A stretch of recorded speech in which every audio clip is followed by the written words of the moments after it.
What's going on, all my hustlers and grinders and go-getters? The ones that wake up in the morning, look in the mirror, and say, I'm gonna get this money. It's Matt in the JoJo, and we're back with another one. And we got 28 more days until the Junk Expo, and the dump trailer is on its way right now. Yeah, I hope it doesn't come while we're live. If it does, it does. It's gonna be here like any time today. And that is super exciting.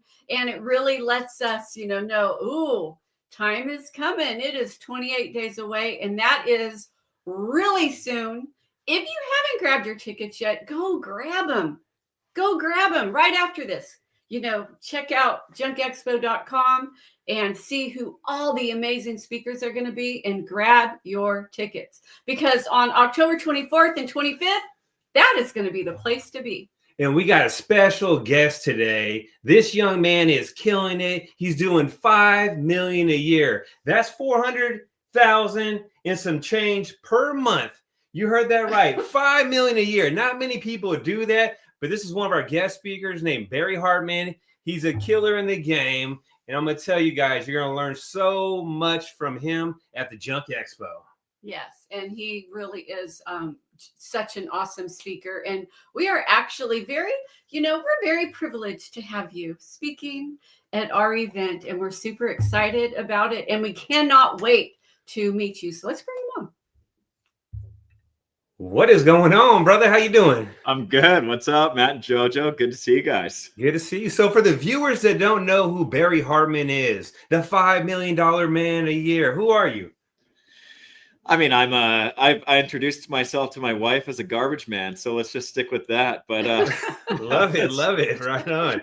Yeah, no, we co-founder, CEO of 505 Junk, which is our operating company in Vancouver, and also for Bolt Accelerator, which is a business coaching platform for the junk removal industry. Now, how long have you been in the trash business, or how long have you been a garbage man for? I would say I was a construction laborer in 2010. And that's what kind of opened up my eyes to seeing there was a lot of construction sites that needed cleanups. I had a friend doing it part-time. So I was doing it for a bit in 2010. And then 2011, we wrote our business plan and kind of dropped out of college and went all in on junk removal. So yeah, we technically launched July 2011. So 14 years. 14 years. Yeah. Well, my first question was, what got you into junk removal? But you kind of just answered that. You said you were doing construction labor and you seen that there was a need to clean up construction sites. That was it. And to be completely honest with you guys, I was just broke, living at home with my parents, had a fraction of a college diploma, no vision, no future or anything. And honestly, it sounds dramatic, but for one of the first times in my life, once I got a hold of the junk removal business model, I was just man, I could see how I could make something out of this. And yeah, that was I'll never forget it. Just sitting down and deciding that I'm going to go all in on it. But yeah, that was 14 years ago, and not a lot has changed outside of maybe the size of the company. Same drive, same passion though. Right on. Now, how did you start? Did you start with a pickup truck? Did you start with a truck and a trailer? How did it all start?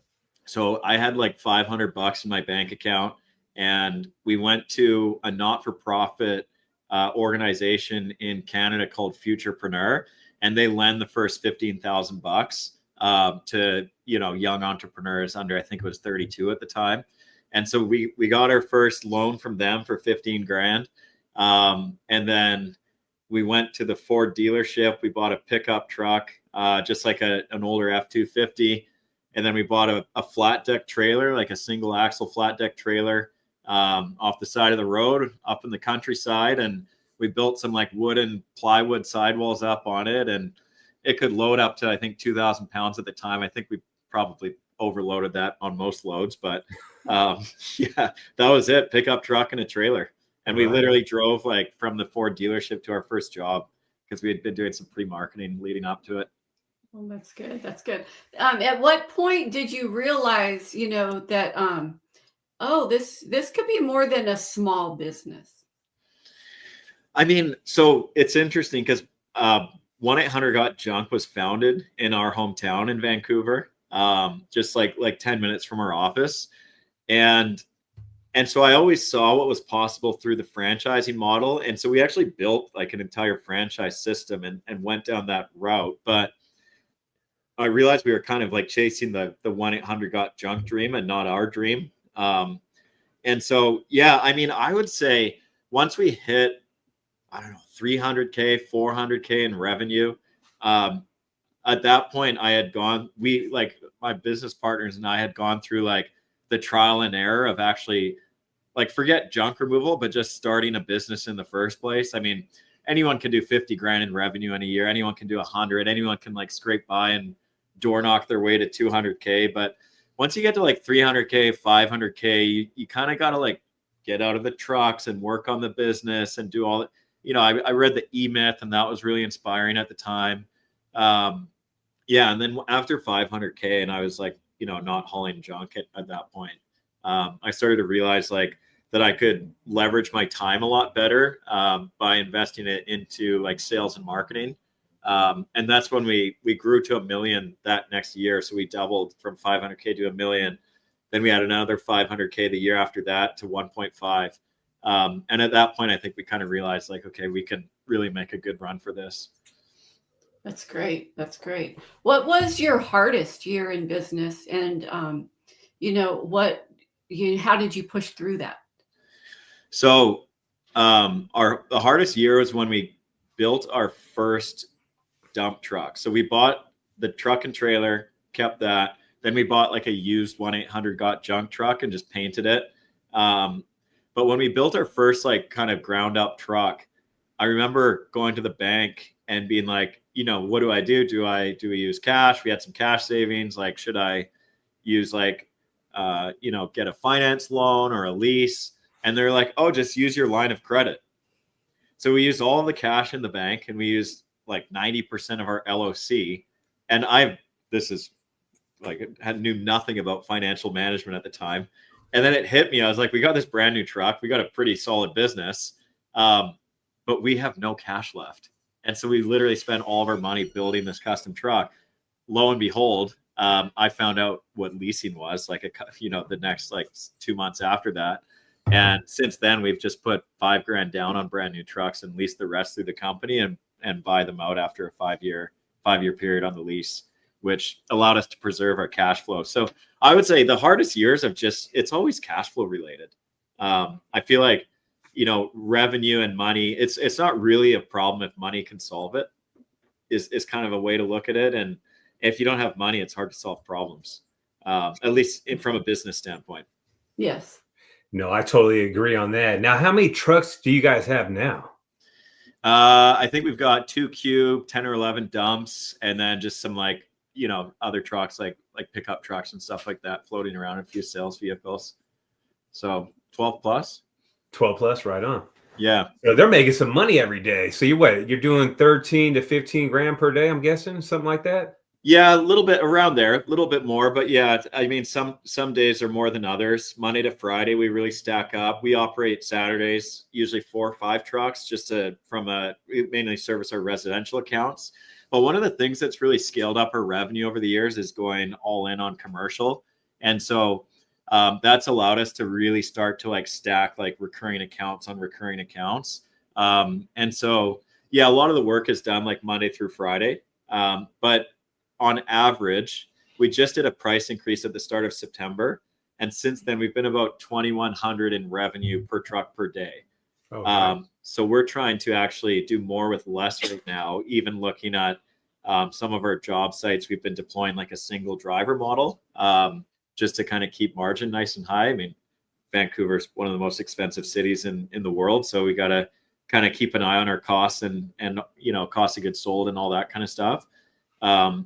But yeah, that's been kind of the target is about just over $2,000 a day in revenue per truck. And then we know like when we put out an asset to go and produce some work that, you're getting like a good return on it kind of thing. Now, how much of your business is commercial towards like compared to residential? It started at like 10% commercial, and then it was 15, and then it was 20, 30, 40, 50, 50, 60. We got it up to 70% at one point. Once we were in that 70 plus range, we quickly realized that the cash flow from commercial was too slow. And so from an accounts receivable standpoint, doesn't matter how many times you ask or how many, nice emails you send them as a reminder.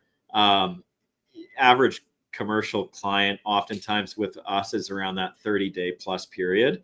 Whereas residential, as you guys know, it's you get your lead, Google charges you for the click, they'll invoice you 7 days later, and then you pay 21 days after that on the credit card. So you get like a 28-day cycle on the expense.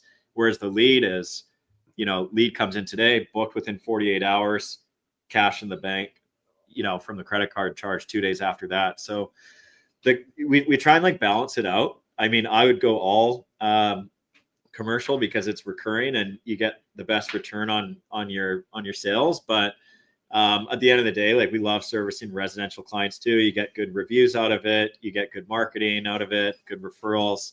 And then of course, like cash flow is a big reason behind that as well. Right on, right on. If you had to start all over today with nothing, what would you do differently? That's a good question. I haven't thought about that in a long time. I would operate very lean from the get-go. I don't know if my parents would let me move back into their basement again, but that's where we started. I'd go very lean. I'd try and work from have a remote team as long as possible. I love having an office. But yeah, try and keep the cost down as much as possible.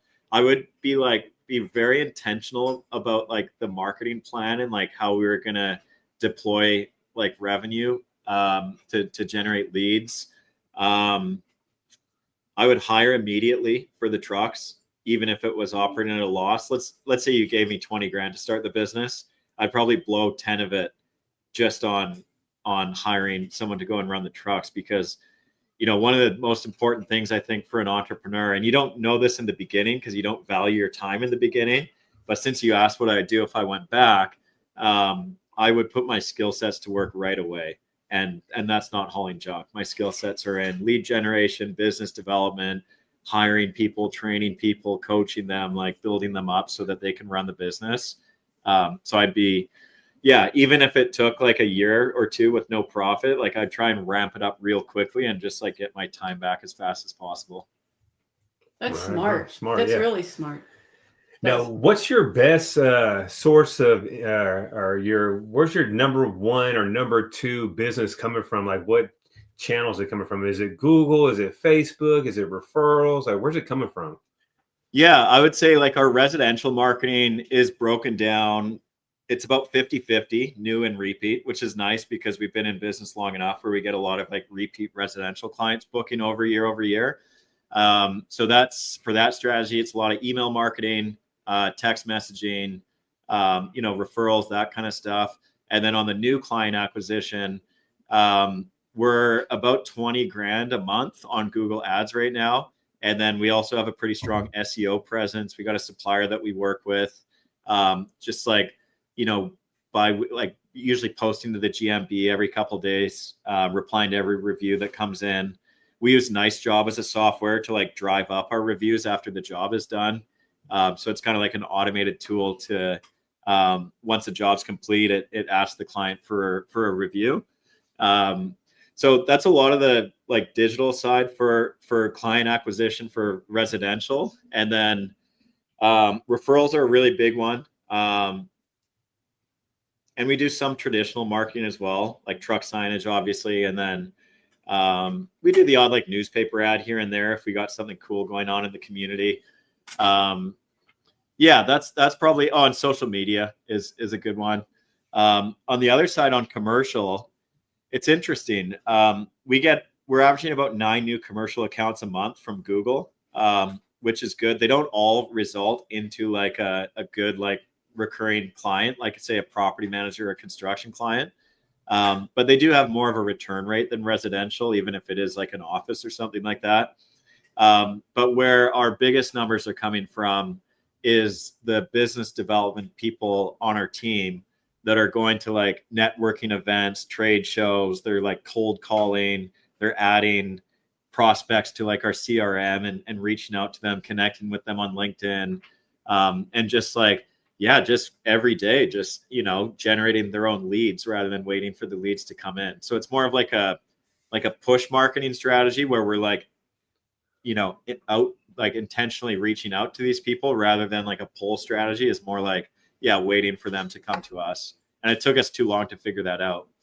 That to like ramp up our growth rate, we needed to do more outbound. Right on, right on. Now, how big is your team? Just under 50 people. I guess if you include like Bolt, we're probably over 50. But yeah, I think there's about 40, 45, 46 people. Okay. Yeah. That's big. That's huge. Yeah, there's about 25 people in the field maybe. And then, no, maybe 30 people in the field and maybe 12 in the office. Let's see, 4 in sales, president, VP sales and ops, marketing, HR, finance, content, me. Yeah, probably 11 in the office, 12. Well, I seen you post one thing about that. Your one guy that does sales, like what, 89%? Is that over what, cold calling, or what does he do exactly? Zach, he's a beast. His background was actually in door-to-door sales. And he didn't love the company that he was working for. So when he interviewed here, I remember my business partner, Scott, he came up to me. He's like, we have to hire this person. And I was like, what? I didn't know anything about it. I was like, go ahead, whatever.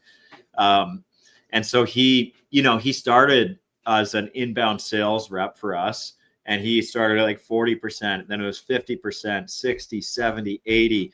And then he started averaging in like the mid 80s to low 90s, to a point where we had to like fact check all the data and like ensure that like he wasn't like misreporting anything, because we'd just never seen it before. I mean, maybe the owners could, you know, clip in the 70s kind of thing, but 80s was crazy. And so I sat him down at lunch one day and I was just like, what are you doing differently? And he was like, honestly, like door-to-door sales will teach you everything you need to know about sales. You're handling objection after objection after objection. And the thing about junk removal, so Zach's our sales manager. The thing about junk removal is most people are calling us with a problem. And so rather than solving their problem isn't like, oh, our full truckload's $800. That's not solving the problem. You're just giving them a price. And so in order to solve a problem, he goes through his like lists of questions that he's asking everyone. And, you know, we use a few like old school sales tactics, like, you know, everyone's favorite word is their first name. Right. And so we're always like getting their name first and their city and trying to like connect with them, like understand the problem. Like, you know, why is the house full of junk? Is it because you just haven't cleared it out? Are you clearing it out for your parents? Are you clearing it out for your neighbor? Did someone pass away? And like what we find is the more information we get out of them, it's not even like a sales pitch at that point. They just feel like they have a human connection with the business and the person on the phone. And so when it comes time to make a decision on booking in the job, you kind of just want to make it almost like a no-brainer, assuming most pricing is going to be apples to apples, give or take $100 for a full load. It's really like, if you have that great of a conversation with someone on the phone, which we try and aim for every time, in their mind, now they're thinking, oh, I don't want to go and do this all over again. Mm-hmm. Then they have to go back to Google, find a company, check their website, check their reviews, get on the phone for 15 minutes again. So our goal is just to like win over their trust as quickly as possible. And then we move to like the sales pitch. So he works in the call center and answers the phones and locks that many jobs in, that high of a percentage? When he's booking jobs, that's his average percentage. Yeah. Holy shit. That's good though. The way you described it, that really makes all the difference in the world. Is, you know, talk to the customer, get to know them, get to know their why, what's their reason, and then just let them know that you're the person for it and you can help solve their problem. Yeah. Yep. And we try and move off price as quickly as possible. Like we'll give a quote over the phone. Like most of our jobs, we actually like quote over the phone before we even get there. And then of course you adjust if you have to, but you know, we'll give them a range based on the material they give us. And we'll say like, you know, you're around this weight to that weight, or this volume of truck to that volume. And what we found is works over the years is once you give that weight estimate, just for anyone that's like listening that is in junk removal sales, once we give that weight estimate or that price estimate, then we'll quickly move the question back to them and say, when do you want to get everything removed by? Because if you give them the price range or the estimate, and then they're just standing there, like, what do you expect from them? Or they're just going to be like, oh, great. Like, I'd love to spend $712 on junk removal to get rid of stuff that I paid for. Like, it's not like a great thing it's not a service people want to do, but they just want it to be as frictionless as possible. And so once you give the price, we find just like adjusting the question back to them and saying, when do you need it out by? Then they're now going back to you for a favor rather than you asking them for a favor to book the service. Right on, right on. Our son just walked in the house right now. That's why she got up, was make sure he doesn't walk in here. Oh yeah, no worries. Hey, Jared, we're live, so don't come in here. So why should people come to the Junk Expo? Well, why would someone want to come? Like, what's the reason? I mean, I would say, why not? Like, look what you guys have built. There's going to be like, I don't know, hundreds of people in the room. You've brought together like a really strong list of speakers, and like everything you guys are doing is to elevate the entrepreneurs in the room. So if you own a junk removal business, I mean, to be fair, I'm a big fan of like going to networking events and conferences. Like, you know, I just did a 2-day summit with like Dan Martell. You know, I've done the Tony Robbins stuff over the years. Like, I love like just like learning, because I think the biggest bottleneck in business is the entrepreneur. Whether they can't set a big enough vision, or they don't have the skill set to build a plan that can be like deployed by the team, or they don't know how to delegate, or they don't know how to, I don't know, just do a specific function in the business. So like conferences like this, especially when it's like niche down to the industry, like not just like, you know, waste management in general, like you're talking just for junk removal entrepreneurs. That's just the only way to win is to learn, right? And you unlock the opportunities in your business by going to things like this, so that you know what to do differently. Because whatever let's say someone's at 500K in revenue, whatever got them here, that's not going to get them to $1 million. And too many people think that they can just do the same thing over and over and over, and their business is going to scale. But they forget to realize that, you know, because the entrepreneur is the bottleneck, the only way to unlock that is to learn. Yeah, and I agree on, I would definitely be there, even if me and the JoJo weren't putting it together. Like when we first started our business, if there was a Junk Expo or an event like this, we would definitely be there, because we'd be so much farther ahead in making these connections with people that are actually like doing it. Like, we make good money, but you make really good money. So we're going to learn a lot from you, Jake Steele, a bunch of people that are just doing it in a different way. So I can't wait. I'm looking forward to it. And trust and believe, I'm going to be sitting over there with a notepad taking notes. Yeah, 100%. Well, likewise. I mean, even with our business coaching thing, like someone will say something once in a while, and either it'll force me to level up in our operating company, right? If they're like, well, someone asked us the other day, for example, about what do we do for artificial intelligence for inbound sales? And I was like, we're about a week out. And they're like, well, I've been doing this for this long and doing this. And because they're small and nimble, and you know, they're kind of like, it's easier to adopt technology when you're not, you know, the smaller the company kind of thing. But just, I remember hearing that, like, you can learn from, I'm a big believer, you can learn from anyone. Even if there's a junk company doing $100,000 in revenue a year, it's like, well, what were you doing before that that got you into junk removal? And they may not know the model yet, but they still have like a wealth of experience somewhere else. So yeah, I agree. I mean, everyone's got something to share. So when you're in a room with that many hundreds of people that are all sort of like-minded and in the same industry, like, there's just the conversations alone will probably be the value, not to mention all the speakers and suppliers that are going to be there. Yeah, so we're really looking forward to it. It's like Christmas every single morning. I'm like, you know what? 29 more days left, 28 more days left. So yeah, we're excited about it. It's a lot of work. A lot of work goes into it, but and getting a bunch of people to come. It's just crazy how many people we got coming already. It's just like, we put it together, we built it, and people are buying tickets and they're flying in from everywhere. It's gonna be something real special for sure. Yeah. Yeah. It's one of my favorite things is a few days before the expo, all the posts that people take of them, in line at the airport or, on their flight or just landed in Santa Rosa. We have Monica, Junk Removal, who's watching. There are a couple that they do a road trip all across the entire country to come to the Junk Expo. Oh, that's cool. Takes them quite some time. Yeah.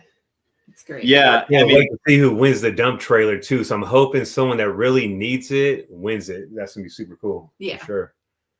That's a significant giveaway. You guys are giving away a brand new dump trailer.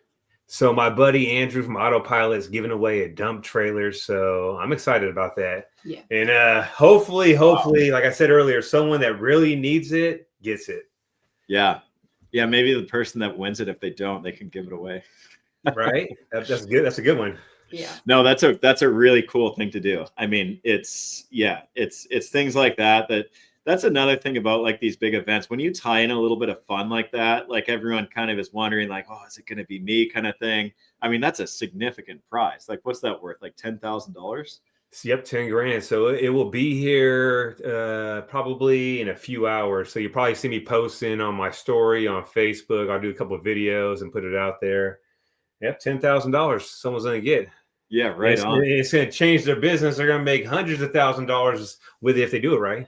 You know what I'd be curious is how much revenue is in the room between all the businesses combined. Because if you got hundreds of companies in there, like that's going to be a significant amount of like knowledge and buying power. And yeah, it's a cool thing you guys are putting on. It's a lot of work too. I mean, we've done smaller events than what you're doing in the past, and it takes a lot. But it's always rewarding and worth it, especially when you get sort of the feedback from people at the end of event saying what they learned or what they're taking away, or even when my wife and I, we got married in Australia, where she's from, in Brisbane, and half my friends that came out were like my friends from like high school and hometown kind of thing, and the other half were all my business friends that I've met over the years, and all of them were met at events like this. So yeah, it's definitely like the relationships that you kind of meet and carry forward is a big part of it. Yeah, I totally agree. Yeah. It's gonna be cool. Yeah. Let's see, what systems. No. Oh, how do you structure your crews and your trucks? Yeah. So like, as far as like the roles that they have, or so we've got, we have waste technicians, truck, probably the normal language would be like truck team drivers. We used to have a navigator driver model, but we've since moved to all people that work at 505 Junk have to be able to drive, and we train them to drive. And the reason why we've done that is because we found it to be more efficient and oftentimes more profitable when we have the option to deploy a truck with one person, or on larger job sites, 2 trucks with 2 people, right? So rather than having 2 people go back and forth. So without getting in the weeds too much, waste technicians or truck team drivers across the board. We then have probably for every 3 or 4 techs, we've got a team lead. And so they're in the field, but they're going to the more complex job sites, the hoarding cleanups, the big construction sites. They're doing all the training, right, for all new drivers, usually more experience. They get paid more money. They're in more meetings with like the ops management team and sort of getting that feedback. So that's sort of like the main 2 segments. And then we have a couple senior leads as well that like they kind of oversee a lot of the trainers and people in the field. We put those layers in place from like a customer service standpoint. We want to make sure that people were being held accountable in the field by people in the field, not just by the people in the office. And then the other reason was it just created a layer of separation in terms of like communication and management for the actual operations manager in the office. And so a lot of actually our not best employees, but a lot of our more senior employees have gone from like waste tech to a team lead in the field. Spencer's our production manager now, so he oversees everyone in the field and all the trucks every day. Jose's our director of operations. He's He was also like started in the truck. And then we've got 3 sales coordinators, a sales manager. They do both inbound and some outbound and all the account management on commercial. We've got a marketing person, HR person, and a finance person. So we've got someone kind of overseeing every core department in the business at this point, which is great because that creates like the layers of separation. There's problems every day in every department. And I like that. I accept that. It is what it is. Like no business will not have problems. The bigger the business, it just means it might be hourly instead of daily, or every 20 minutes instead of every 3 days kind of thing, right? If you have 10 trucks on the road, you're going to get a lot more problems than just one. And so I think where the difference is just making sure you have the right like management structure in place so that the problems don't escalate to the top for the owners all the time.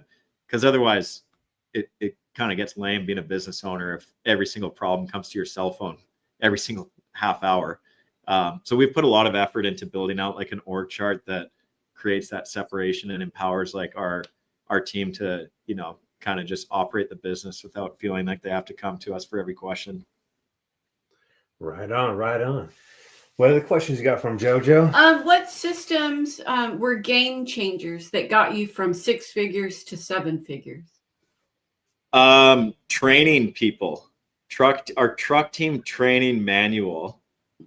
We put a lot of time into like writing that out, and we put a lot of time into like the duration of the training. So usually it's 3 to 4 weeks for someone to be like fully trained and independently operating in a truck. And what we found is that allowed us to hire basically they could do more output, so they could add more value, which means we could pay them more. And then when we could pay them more, it would attract a more, you know, in terms of our like ideal candidate profile, the people we're trying to bring into the company, it attracted people that, you know, knew their worth more. And so you get a better quality candidate coming in because we could pay them more. And then they see the other team members and everyone's kind of professional and uniformed, trained up, you know, good culture kind of thing. Yeah, I would say that was a really big one, is just like onboarding, hiring, and training the right people, and then working really hard to like keep them after that. So that was on like the production side. Our business development system that took a couple of years to really fine tune, but I would say that was a big one for us, like understanding the whole concept of, you know, prospecting for leads, doing the initial outreach, having that like needs analysis conversation, sending them a proposal, and then following up 15 or 20 times before they close. But once they close, the average commercial account for us is about $2,000 in revenue a month. And so once we put in all the time to build that system and then all the energy into tracking the KPIs behind it, that's when we started to see that, oh yeah, we can stack accounts on accounts on accounts. And then that was a big one. I would say like the field crews for like 500K to $1 million was a big one, but to grow from like 1 to 2 plus, yeah, outbound sales for like construction and property management clients was a big one. Right on, right on. Now, what's the biggest job you guys ever landed? Like, what's the biggest, like a couple 100K, 300K job? Like, how big of a job have you guys tackled? You got the manpower. Yeah, we got the manpower. Biggest one in the shortest time frame was probably 250K in like a month. It was just like trucks all day and night. It came through Waste Management, WM, like the big, you guys all know WM. Mm-hmm. And basically, yeah, they just had like mountains and mountains of garbage that had to go. And for whatever reason, they couldn't get their bin trucks there. And so they had to subcontract our crews to pull it all out. That was a really good, I mean, we were a lot smaller then, but I think we generated like almost like $170,000 in profit that month. So that was a really big like eye opener of what a good like partnership could do. And then, I mean, to this day, like Scott just closed a $240,000 job. That's I don't know if I should say the brand names, but it's one of our construction clients that's opening that's building like a 5-story office for a big tech firm in Vancouver. And so we're going to be hauling all the waste from that construction site over the next like 12 months. He just closed an $80,000 job 2 days ago. I was going to say weeks ago, 2 days ago. Yeah, those are kind of some of the bigger ones. And then we get the, you know, the big $20,000, $30,000 sort of like hoarding clear outs and stuff like that. But a lot of the big ones have been through construction, and they're just like tons of waste stretched out over a long period of time. Right on. Some big jobs, huge jobs. Very, yep. What's your approach to pricing and keeping your margins, you know, healthy as you grow? Oh, this is the question. So I had this conversation with someone today. I won't say their name. Great company, awesome business. Got Junk charged $1,200 in their market. They charged, I believe, $850. So Got Junk does $9 million in that market. But if they charge the same pricing as this other company, they'd be doing about $6.3 million. So the company that's doing, say, $2 million, if they readjusted to 1-800-GOT-JUNK's full truck pricing model, they would add, we calculated about $240,000 in profit on the bottom line.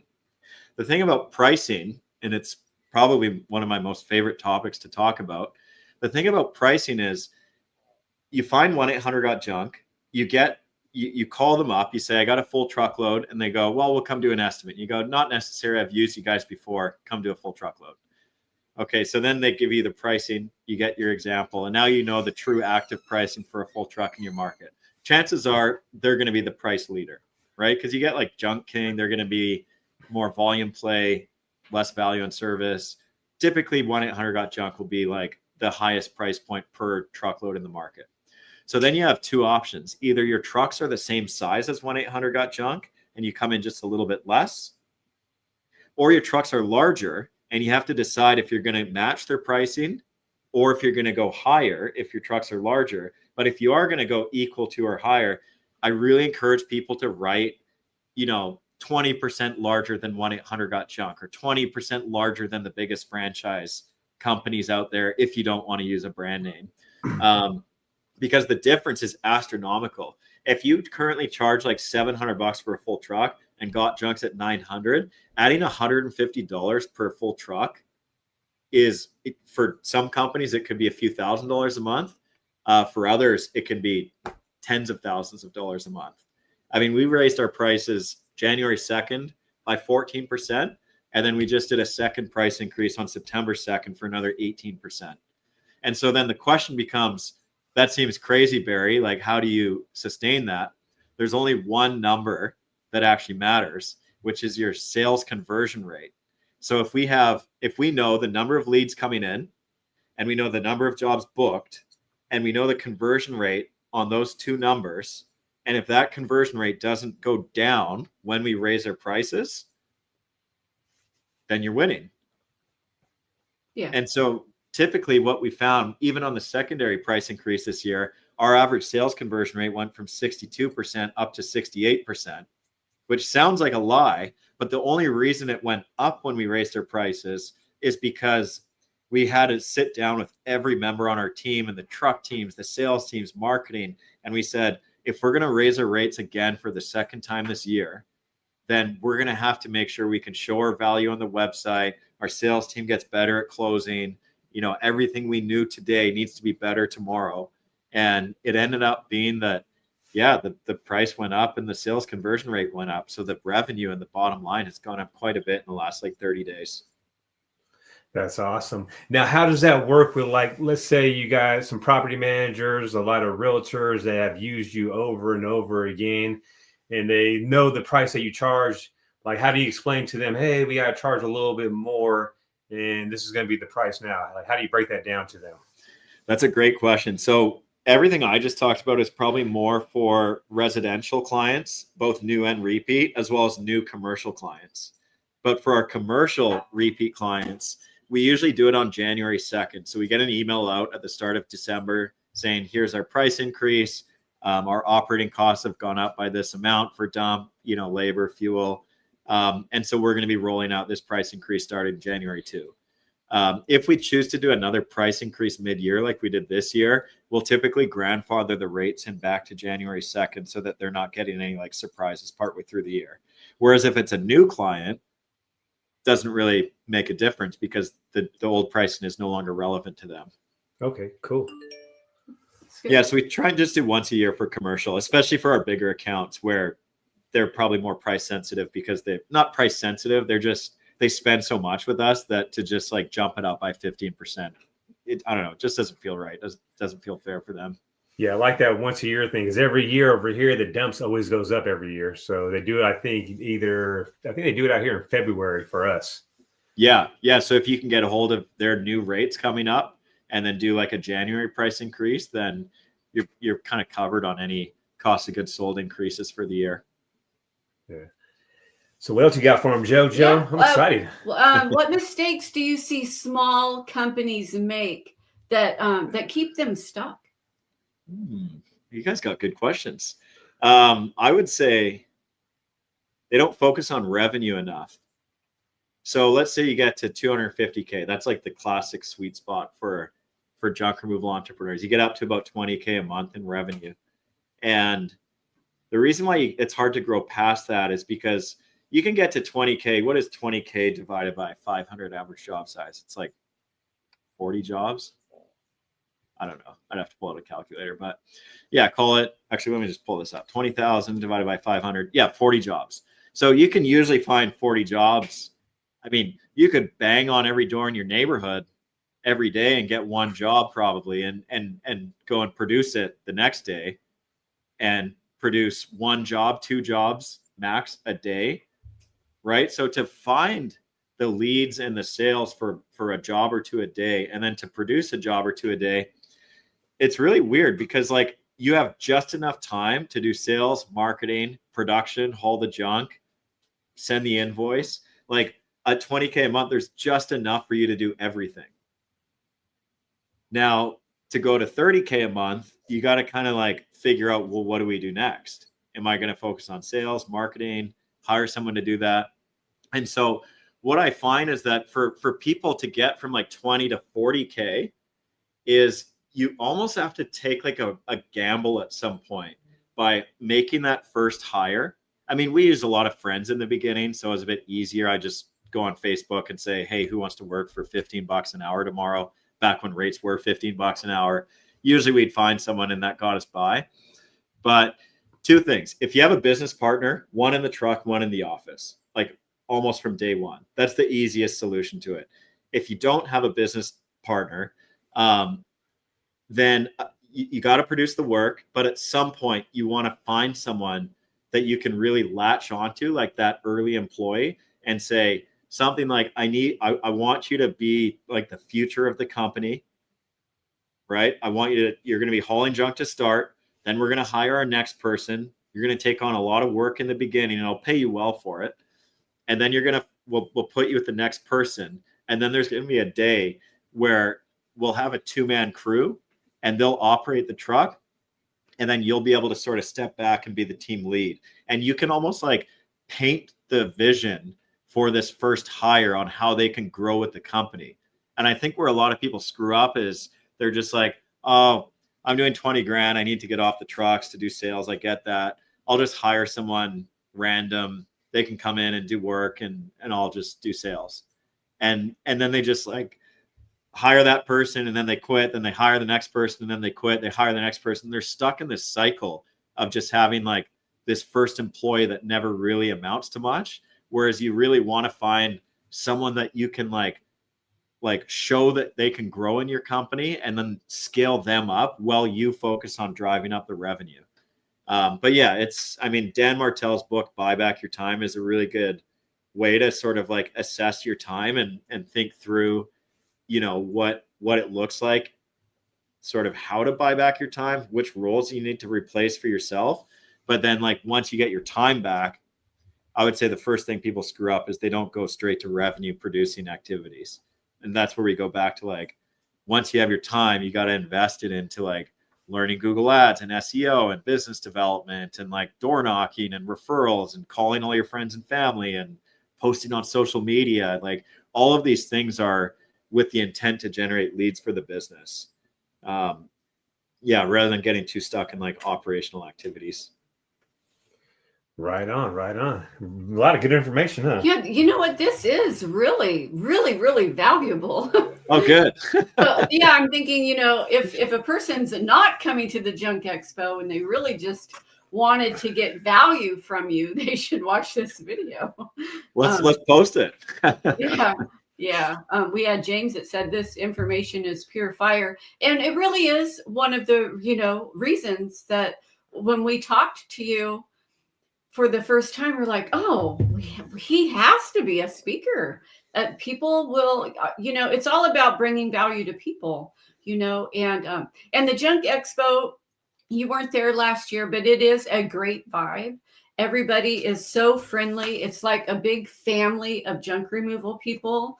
It doesn't really feel corporate. I think you'll notice when you get there, you're like, oh, everybody's so down to earth and humble, and they just want to talk to each other and learn how to grow their business. I mean, everybody's there to want, there's a vision that they have for their company, whatever it is, right? And that's why they're there. And they're there to also have fun, because you nailed that. The Junk Expo is lots of fun, great giveaways, motivation. So many giveaways, Yeah. so many people that you can just connect with and just learn stuff from. And I'm really looking forward to like meeting the people, seeing how they do stuff. And it's just going to be a great place. The guy just called me with the dump trailer. He's going to be here any minute right now. He just said, nice. hey, I'm going to be there. I'm on time. So Awesome. yeah, cool. Yeah. So I did have one more question. It was, when did you first break 1 million, and what shifted, what shift got you there? Yeah, I could pull up an exact date. I wish I knew that off the top of my head. Give me 2 seconds. Will I pull it up in our CRM? Because actually, I feel like the exact number would be, for anyone watching, it would be, rather than me just giving you a random number, I think it was 2015 is my guess. Let's see if we're accurate with that. I'm going to go back to, we use Vonago for our CRM or for our field service management. We're going to go back to 2015. That might be a bit early. Let's see what we come up with here. 2015 was, it looks like that was the year we started Vonago, because all the data is, okay, it must have been, I think it's 2016. 2016, we were 5 years in, and we did $1,015,592.76 with 3,249 jobs at an average job size of, we weren't tracking it as closely back then. So I love how organized you are. Yeah, that's great. It was $311 back then. So our average job size. Yeah. Whereas today it's $550 for residential and $900 for commercial. Okay. So it's interesting going back in time. Back then we were probably 40 residential. What does this say? It says we were doing a bit of outbound sales back then, a little bit of newspapers, 114K from referrals, 37K from truck signage, 377,000 from Google, 74K from Yelp. Yeah, that was about 4 years into business. Interesting. So really quick, I'm just going to say you have definitely demonstrated just now the importance of a really good CRM, or just the importance of keeping data and just knowing, the data that you kept. You can look back and see what you did and when you did it, and your job size and where your customers were coming from. There's a saying, you can't make progress what you don't track. Yes, right. So you have to be able to track these things. So if you're out there and you're just, you're just winging your business, but you're serious about your business, you want to be able to track things and know where your jobs are coming from.